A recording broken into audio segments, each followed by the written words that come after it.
Hey everybody, welcome back to the Hearth of Coal. I know it's been a while since I put out a video.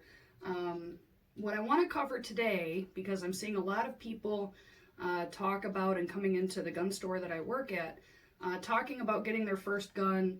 They don't really know what they're looking for. They just know they want something for personal or home defense. So this video is just going to be a basic walkthrough of the different types of guns that are going to be available at your local gun store.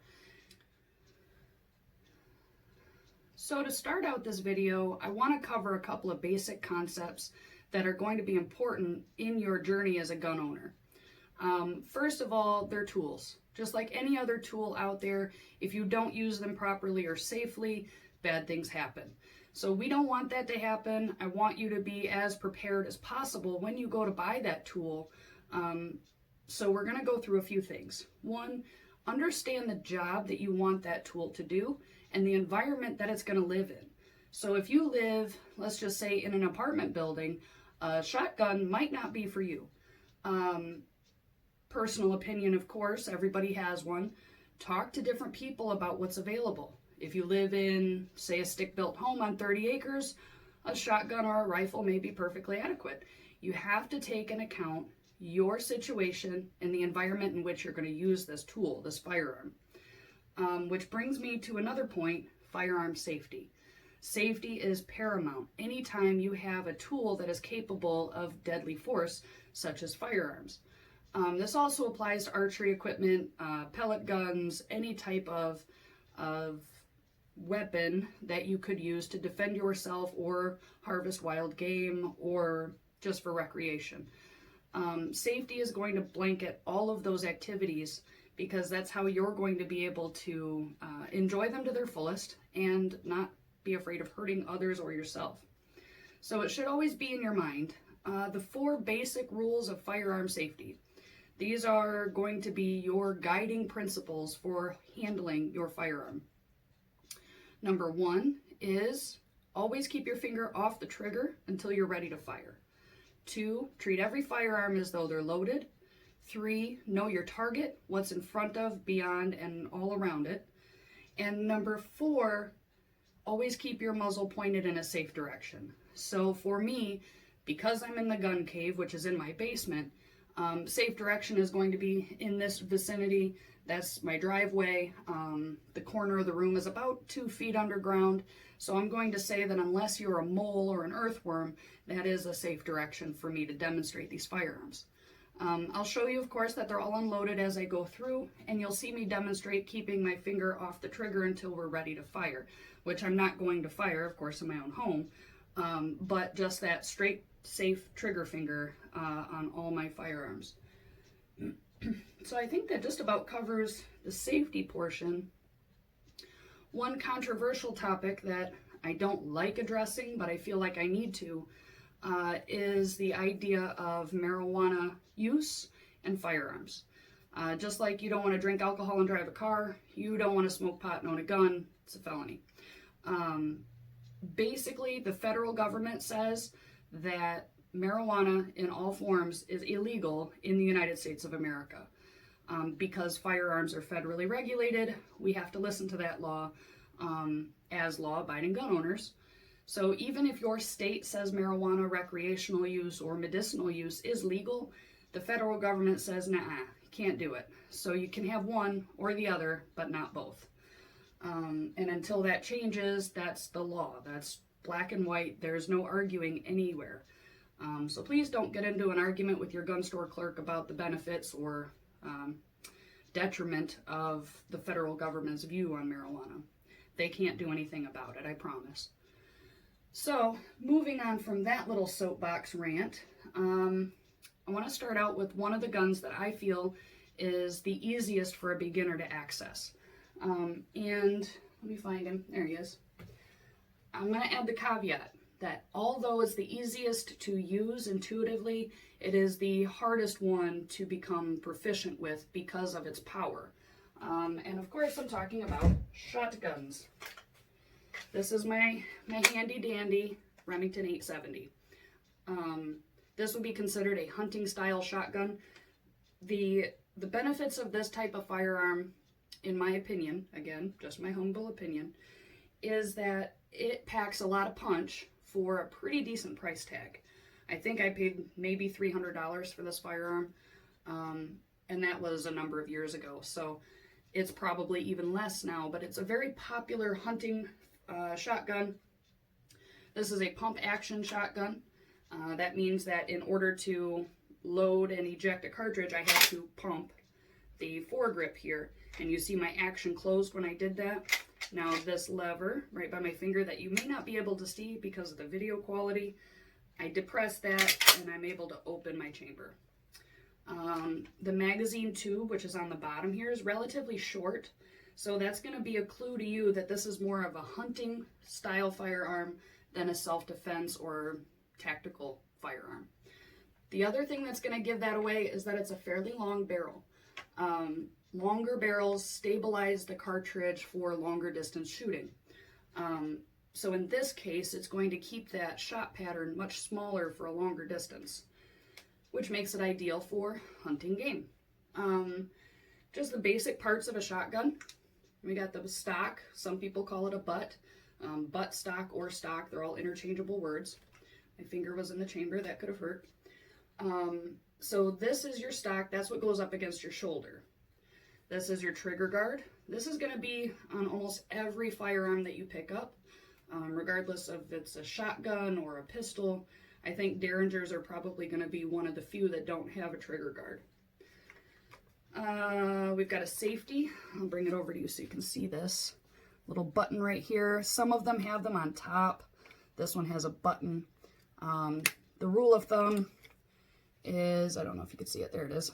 Red is dead. So red is dead, black is safe. So basically what that means is that if your safety is showing you the color red, your firearm is ready to go. It's ready to fire.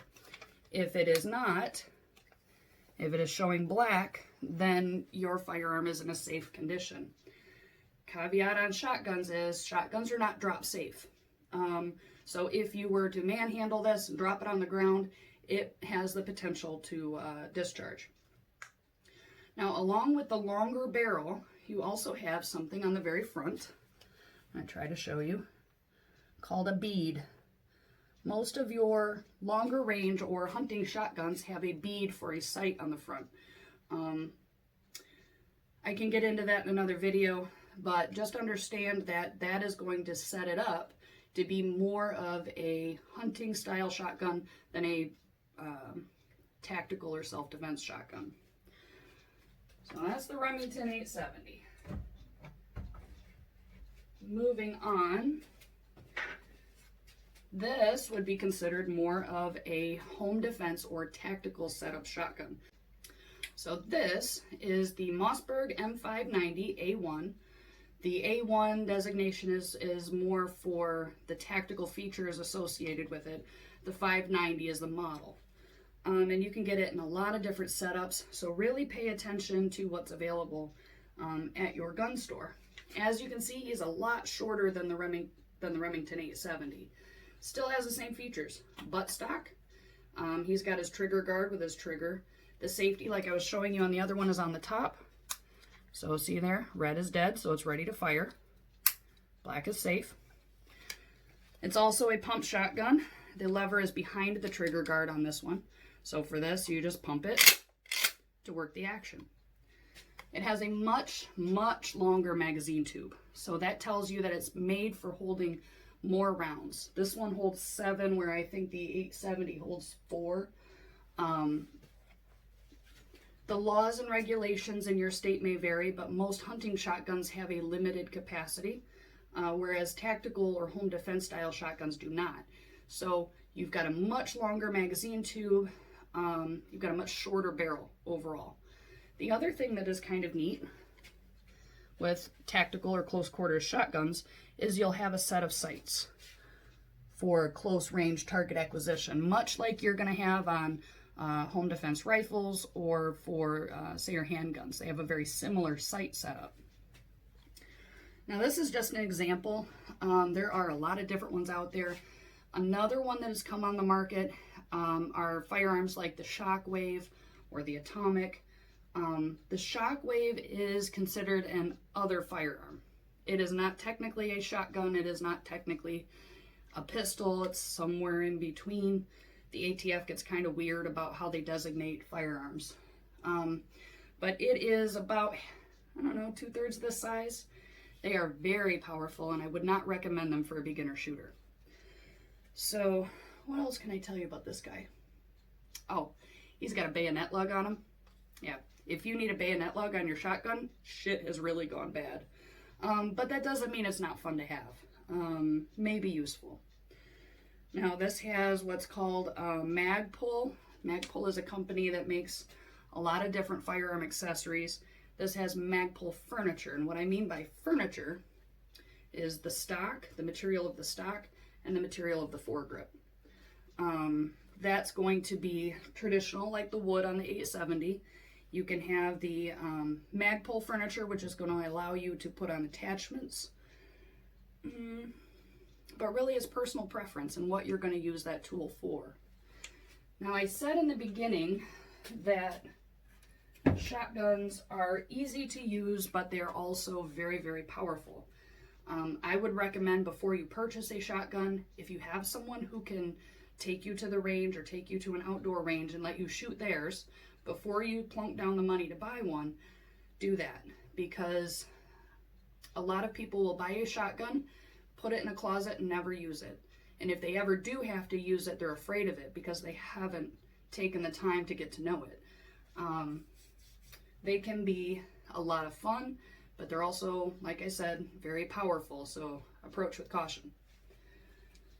Now, moving on from shotguns into the next category that I think is on the progression for ease of access and ease of use is going to be the rifle section. Now, I have a lot of different rifles that I could demonstrate. I'm not sure how I want to do this. I think we'll start out just like we did with the shotguns, looking at a hunting style rifle first. This is the Ruger American. It's chambered in .450 Bushmaster. Now that's a pretty thumper round, made for taking large game. So it's got quite a range, and it has a lot of velocity behind it, which makes it ideal for elk, deer, large game in general. I would not want to shoot this in my house because I could end up shooting through the neighbor's house and hit the other neighbor's dog. So just keep in mind that your bullet, no matter what kind of firearm it is your responsibility. So if it hits the neighbor's dog, you're in trouble for killing the neighbor's dog. It's the same with BB guns. It's the same with archery. It's the same with any projectile that you put out into the universe.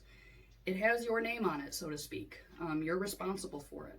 So firearm choice and home defense is going to be very important, keeping that in mind. So the .450 Bushmaster, again, you can tell it's kind of a hunting style rifle. It's got a much longer barrel than the one I'm going to show you next.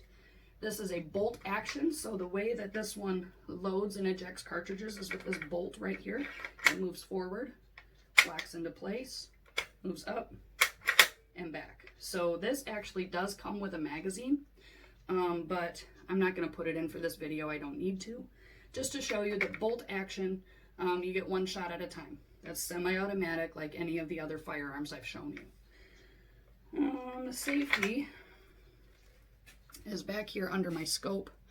Again, red is dead, and in this case it has a little F for fire, so that's helpful. S for safe, F for fire if you're English. I don't know what the other languages would call it. Anyway, this furniture is going to be a traditional wood stock, so we have our stock here. It continues all the way up into the foregrip. It's one piece. What else can I tell you? You can see the optic on top of this rifle is fairly large, so that should also indicate to you that it's for acquiring things at quite a distance. This is a magnified optic, whereas the one on the firearm I will show you in a few minutes is not magnified. It is only for close target acquisition. The bipod is for stability, for making sure that we get a humane shot on any large game. In any case, this would be an example of a hunting rifle. And I can't wait to use it come deer season. One that I would not use for deer season, because it's not set up for it, is my AR. This is the Daniel Defense. This is the M4V7. Now, ARs, I'm going to say it because it's important, does not stand for assault rifle. It is a sporting rifle. AR stands for Armalite, the company that originated the design. So when you go into your gun store, please don't ask us for an assault rifle. So this is a sporting rifle, and it can be used for a range of different things. You're going to see the same features. You're going to see your stock. This one's kind of skeletonized for weight. And then you've got your foregrip. Now your foregrip on most ARs is going to be a solid piece or maybe a segmented piece that goes around the barrel. Whereas on the other one, it was just sitting under the barrel. So that's going to give this a little bit of a different feel when you shoot it. But it is a very manageable round. It has more noise than it does recoil. So it's a very approachable firearm for a beginner. Now, some of the features of this one you're going to see on all ARs. But one thing I'm going to point out is that it is much shorter than the Ruger American, the hunting rifle. This is more of a mid to close range rifle. It is set up to accept a lot of different accessories. You can see I've got an angled foregrip here. That's by Magpul. I've also got a bipod mount, but I don't use it for this. Just because I don't need to. So the AR setup mostly pertains to this section of the firearm right here. It's going to have the same features across anything that says it's an AR. It's going to have the same features. You're going to have your charging handle. That's what charges, opens, and closes your bolt. Your bolt is what travels in here. And I'll just show you. When that moves forward, that's your bolt. Bolt carrier, bolt group. So I'm going to pull that charging handle back. That way you can see that my chamber's open. You're going to have a magazine well that's in front of the trigger, which also has that trigger guard we talked about. They have pistol grips. They are lighter. They're much smaller, so maneuverability is much more possible, which makes it, in my mind, kind of the honey hole between a field gun and a home defense gun. Now, the round is a high velocity round, so you really need to pay attention to the ammunition that you use, where you're using it, and what's beyond your target. Remember, safety rules? So this one, it has a collapsible and expandable stock. Again, with the AR platform, you're going to have a lot of the same features. This is a charge assist or a bolt assist. So if your bolt carrier should get hung up for any reason, you can hit this button and it'll shove it forwards, which is helpful. Now you'll notice that this optic, while it is magnified slightly, it is more for mid to close range target acquisition. Simple red dot, and we'll get into all that in another video. Just if you see an AR or any other type of rifle with a small optic on it, generally it's for close to mid-range encounters. Magazine release is here, so that makes it really easy to get to. I've got little midget hands, so I can reach that no problem. As far as a beginning rifle for a lady, this would be it.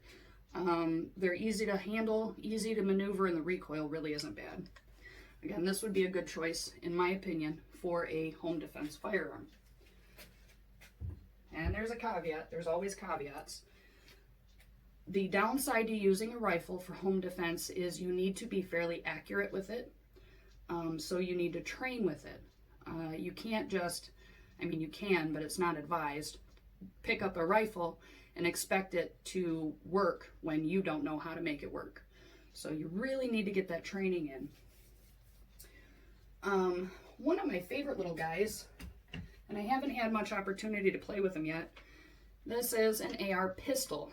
Notice it has all the same features as the full-size AR.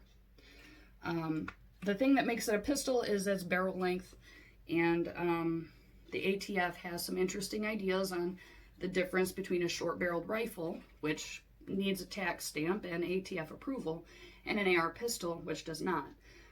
This does need to get registered like any other pistol with your local police department.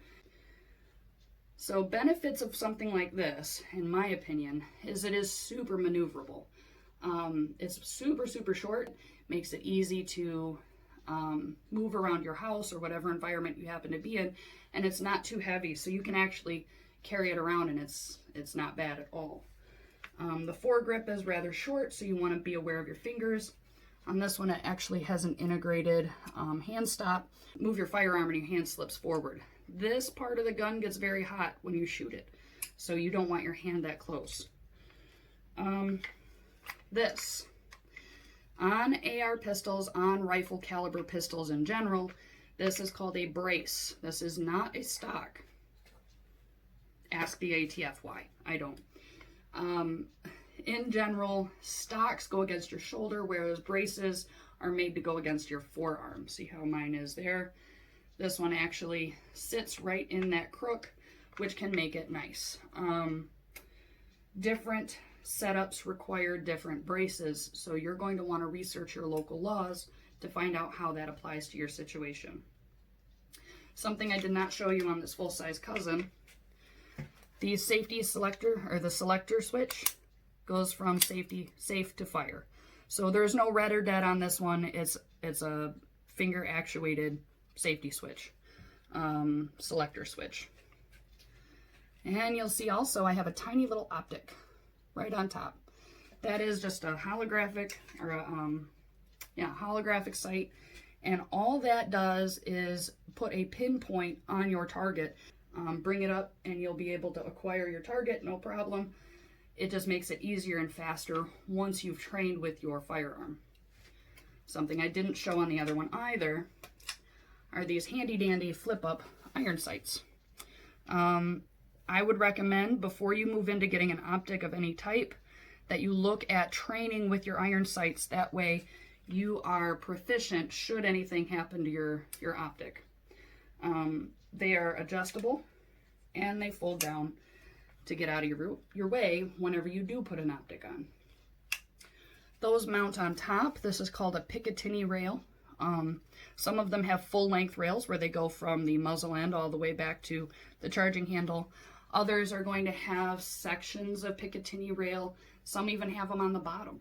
So just take a look at it, see what your future idea for that rifle is. Maybe you want to put a flashlight on it. Maybe you want to put a laser on it. Maybe you want a secondary optic on the side. Whatever your use of the rifle is, or the rifle caliber pistol is, you can accessorize it, but it's helpful to start with an idea in mind of how you want to use it. Alright, so we've done rifles and shotguns. So now I want to move into the more complicated set of firearms, and complicated in a couple of ways. One, they're going to require more training to become proficient with them. They have a lot of laws and regulations, even more so than rifles and shotguns. And they are going to be the most transportable, which brings in some legislation stuff, regulation stuff, but we'll get into that in a minute. I break this category down into two basic families. One is the semi-automatic pistol family.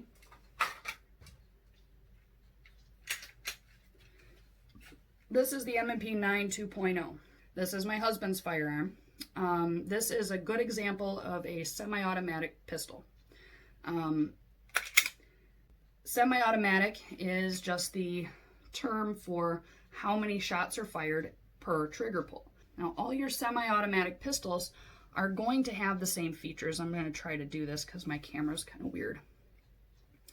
You're going to have a pistol grip, just like on the rifle caliber pistol. Pistol grip is where your hand goes. Pretty simple. Your trigger guard, your trigger. Now, this is the slide. That's one thing that's different than the other firearms I've shown you so far. The slide is what reciprocates back and forth, hence the slide. And it ejects along with the ejector and some mechanics inside. kicks out spent brass, loads a new round from your magazine. Your magazine lives here in the magazine well, and you release that, try to show you, with this button here, the magazine release. On the AR platform, the magazine release was right where my finger would be right now. However, on pistols, it is generally where your thumb rests on the trigger guard. Try to show it right there. You're going to have some sort of takedown lever. I guess I'll stay on this side of the pistol. You're going to have some sort of takedown lever. That's going to allow you to break the firearm down for cleaning, for maintenance. And then a slide lock, slide release. So what that does is as you pull it back, you push that button up and it holds the slide open for you, so you don't have to do that. The nice thing about this model is it's ambidextrous, which means it's on both sides.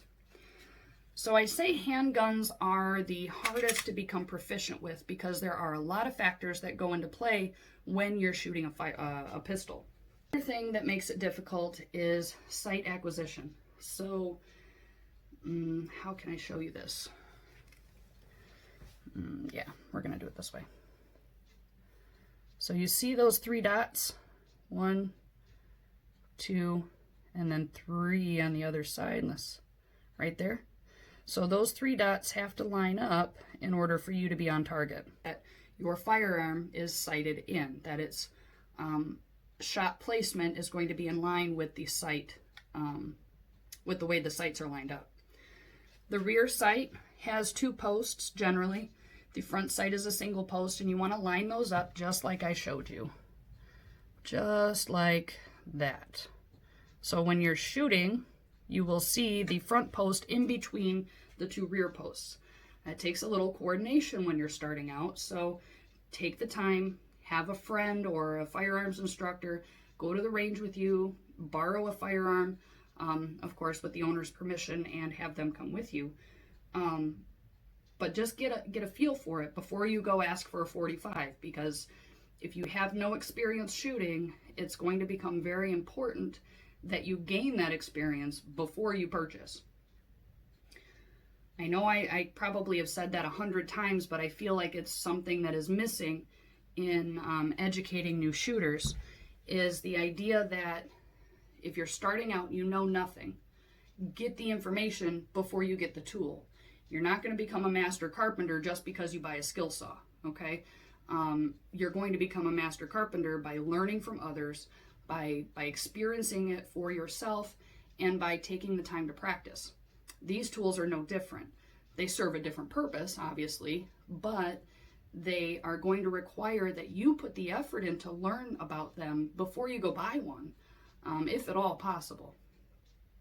All right, off my soapbox. You're going to see some serrations. Some of them also have it, like this has a little bit up here on the front. That's for grip. So when you see a firearm with a lot of serrations on it, it's generally going to be easier for you to manipulate. Not always, but generally. There are a lot of features on a lot of different firearms. This one does not come with any type of safety except this one right here. And because I've got my finger close to the trigger, I'm just going to check and make sure that it's empty, and it is. So this right here is what's considered a passive safety. A lot of firearms now have these, and on some firearms, like this one, it's the only safety on the firearm, which is good in my opinion, but we'll get into that later. So this little safety right here, basically, and you can see it up in the very top, when I push this down, it moves that bar out of the way and I'm able to use the trigger. Without that being moved, you can see this trigger does not move anywhere. So it's considered passive. Your finger is going to go on the trigger anyway when you're ready to fire, so your grip is going to come into play there as well, with your finger pushing that passive safety all the way down in order to get a full trigger squeeze. Just because it has a couple of other features on it, I will show you my carry gun, which is this is what I carry at work because I work in a gun store. Everyone's armed. I don't think I need 17 rounds, but you know, whatever. Drop your idea in the comment below. Everybody has their own opinion on what is an appropriate carry capacity. And all I'll say is it depends on the person. in the situations that they find themselves in. So you can see I got a little lint on that. It's not gun cleaning day yet. So same basic features. It's made by the same company, so it looks very, very similar. Difference being it has a few features that the other doesn't. This right here is called, it's another passive safety. It's called a grip safety. I recently heard it called a lemon squeeze. I learn new stuff every day at work. It's crazy. Anyhow, the right term for this is grip safety. When you put your hand on the firearm in a proper position, you're going to squeeze that down naturally, which is what makes it passive. Now that is going to be important for your grip, because if you don't have that safety all the way engaged, it will not allow the firearm to discharge. It has another safety here. That's a manual safety. I'll show it to you this way so you can see little bars. Right here, that's the manual safety. You can use your thumb. That's what I usually do. But you have to train with that in mind. So when you're training with your firearm, you have to remember off of your safety. When you're done firing, safety back on. It has the serrations on the back.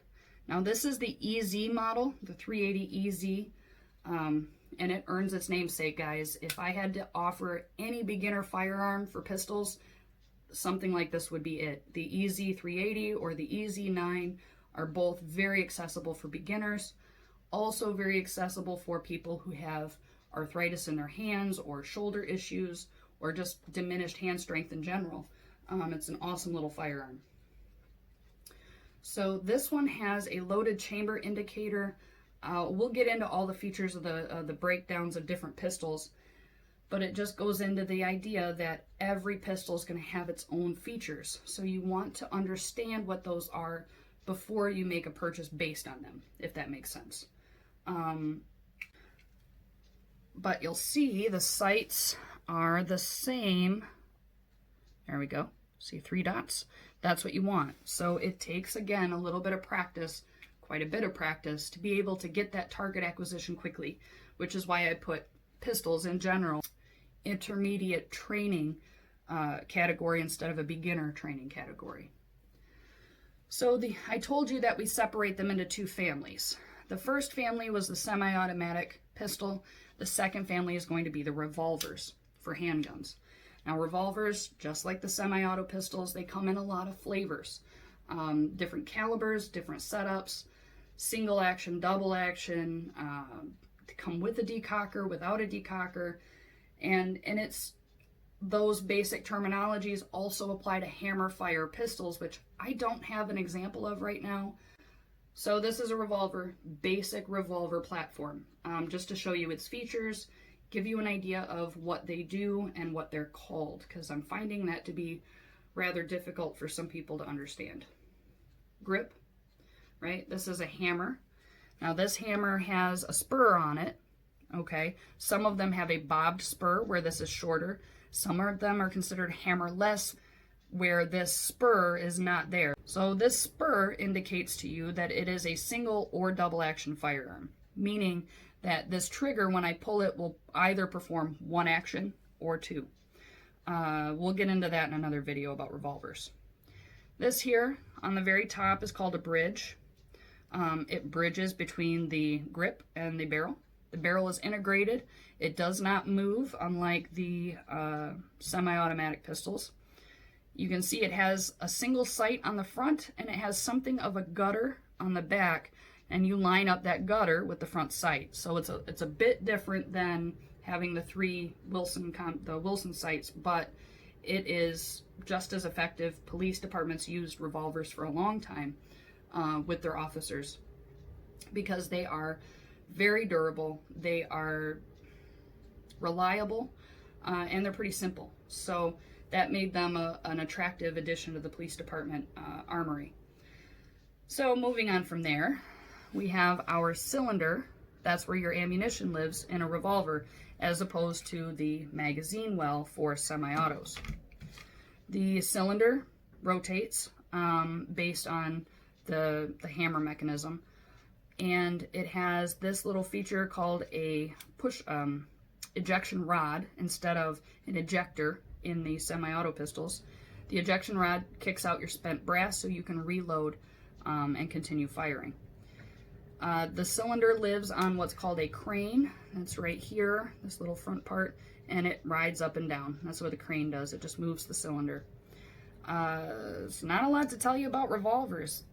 I mean, there probably is, but in an introduction video, not really. Where semi-automatic pistols have a magazine release, revolvers have a cylinder release. This one just has a single cylinder release. See if I can push it forward with my fingers, my non-dominant hand. Yeah. So you just push it forward, the cylinder pops out, and it goes into place and it locks. It does take some training to get decent with reloading after firing a revolver, but it can be done fairly quickly. Now this is a Smith & Wesson Model 36. Yeah, Model 36. He's a 5-shot revolver, 38 special. One that I would consider decent for personal carry. Most altercations never use a full magazine. So if you ever did have to use it in self-defense, it would be, in my opinion, perfectly adequate. So just for fun, because I went over hunting shotguns, hunting rifles, there are also hunting handguns. This is one that I would consider a hunting handgun. This is a Taurus Raging Bull, and he is chambered in .44 Magnum. Now it's a rather large round, and it does have a lot of recoil, so I would not recommend it for beginners. But once you get your feet under you, I gotta say he's a lot of fun.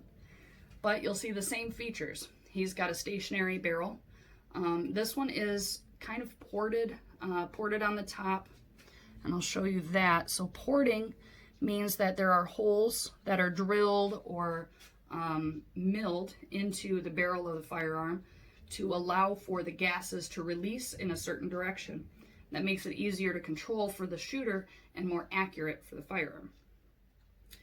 What makes this a hunting handgun? Well, very long barrel. It's rather heavy. It has a 6-shot, so it's a decent capacity. But it also has the setup of, these are technically competition sights, but the 3-bar sight as opposed to the personal defense one, which only has one front sight and a gutter. This is also single and double action. Has the ejection rod, just like, let's do it this way. Has the ejection rod here, oops, right here, just like the smaller 38. So it ejects your spent brass that way. Stupid simple firearms, guys, but they can be pretty intense to work on. Things don't like to line up all the time. But they're fairly simple. They're fun to shoot, and once you get the hang of it. So anyway, that was just an example of what a hunting handgun would look like. Now, I would have the opportunity to put a small rail on top of this if I wanted to hold a scope, just so that I can be more ethical in harvesting my large game. But again, with training, that may not be necessary. So just, if I could say any one thing about all these different firearms, as far as your skill level goes, the more you shoot, the more training you get from different places, the more of a well-rounded shooter you're going to be, and a safer gun owner at that. Speaking on safety, storing your firearms in the home, that's going to be based on a lot of individual circumstances. For the most part, I feel that education is going to be the safest way to keep firearms in a home with children or with other adults. If you educate people about a thing, the odds of them misusing it decrease. Again, it's my personal opinion, but I've personally trained my children where they walk past a firearm on the counter as though it were just a coffee cup. They really pay no attention to it, only if they're asked to be involved, and they practice all the same safety that we went over in the beginning, because they know, they've been taught, and it removes that mystique from the firearm. So again, it's just my opinion, but I feel that education and experience are going to be your keystones to having a safe home that includes firearms. Your state laws may vary on how you need to store your firearm. Federal law and state law mesh quite a bit, or clash quite a bit, when it comes to firearms, in that how you transport it, where on your person you can transport it, what kind of ammunition you can use, how you store it in your home. Those things are all dictated by your state, local, municipal, and federal laws. So you really need to research those, I would say, before you go to purchase. But even after you purchase, constantly teach yourself and educate yourself about the laws in your area. It's going to save you a lot of headache. A lot of organizations are out there to help you through this process. Pardon me, that was weird. One of the ones that I fell in love with, and I'm still in love with, is the USCCA. That's the United States Concealed Carry Association, I think. They offer a broad spectrum of tools and resources for the gun owner, whether you're just a sport shooter or you're a concealed carry defender. They're going to offer you a lot for the membership that you pay for. Google them. I'll put a description in the link below, and I'll put a link in the description below. Let's try that. And I think that they are just a really good resource for a firearms owner and enthusiast. Another one is the NRA. Now, they do have several levels of coverage as well. Their education format seems a little cumbersome to me compared to the USCCA, but also one of the national standards when it comes to training and education. So give them a peek as well. As far as legal protection, I also use a service called Firearms Legal Protection. I can't say enough about them. Their customer service is great, and they offer full benefits of protection in the case of having to use your firearm in self-defense. They're a really good resource, and I have the family membership, so it covers anyone who's in my household, and I just can't say enough about them. So I won't. I'll just put a description or a link in the description below. I'll get that right one of these days, for you to check them out. I definitely recommend it. Spencer and Terry are awesome people, and they're great. Check them out. Another good resource, your local gun range. Go to several of them. See what the policies and procedures are in place there. Most of the people who work at gun stores really want to help you become safe and effective with your firearm. It benefits everybody in the community to do that. So pick their brains, ask stupid questions. We love it. That's why we work there, right? Because we like guns and we like helping people. So that's what we do. There are no stupid questions. So pick your firearm store employee's brain. Different training instructors definitely want to get a variety of opinions. And I feel like I'm rambling, but if you know me at all, you know that's what I do. So I'm just trying to put my thoughts in order so that I give you good info without, talking your ear off. But that's kind of what we do here at the Hearth, right? We talk about things. All right, I'm going to do it. So with all of these civil unrest that we have in the country today, it's important to remember that we don't have enemies. That's not why we buy guns. We don't buy guns because we have enemies. We buy guns to protect ourselves from unfortunate events. We buy guns to protect our families from people who might do us harm, aka the sneaky shits. Just because someone has a different opinion than you does not make them an enemy. It doesn't give you the right to hate them. That's not what we're about. We're about protecting our families and protecting ourselves. So just try to take the hate down a notch, please. It's getting really tiring on all of us. We understand that there's a lot of unrest and unsure times, but being afraid and lashing out in hate and anger is not the way to solve that. I really hope that in the near future we can all kind of come together, maybe not to sing Kumbaya, but at least to have some kind of understanding of the other side, whichever side you happen to be on. We're all in it together. We need to protect each other, and at that end, it's going to come with understanding and education. So I guess if I could drive anything home, it would be educate yourself, teach others once you learn, and don't be afraid to ask questions. I guess, guys, that's all I've got. So it's my first firearms video. It's kind of rough. It's kind of raw.